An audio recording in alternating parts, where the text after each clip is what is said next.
हवा महक थे बाबा के बानी, सत्य के सुगंध धरती माँ छानी।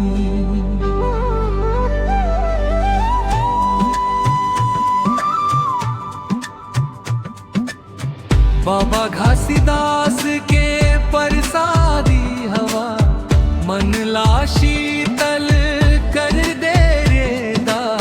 सत्य अहिंसा के रसता मोर, सतनाम जपथो सुबह सांझ बारा।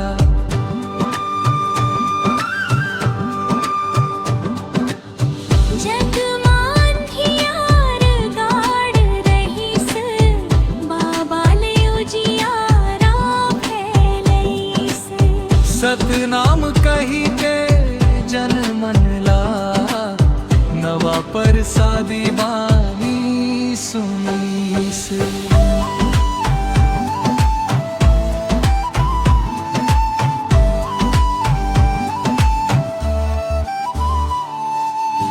गरीब अमीर बड़े के बात, सब मन खे एक समान। बाबा के नाम ले चलते हम, यही है सतनाम के पहचान। बाबा घासीदास के परसादी हवा, मन ला शीतल कर दे रेदा।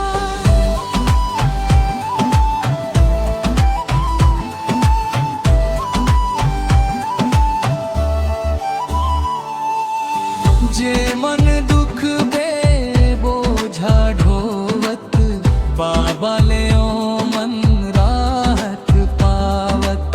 सत्य के बात सुन के रे भैया, मन खे मन मया पावर सावत। गाँव गरीबा सड़क चौक माँ, आज घूमत है बाबा के गान। सत्य साहस सेवा के संग, हम न चलथन हमर पहचान। हवा कहते दाई, सतनाम जपो भाई।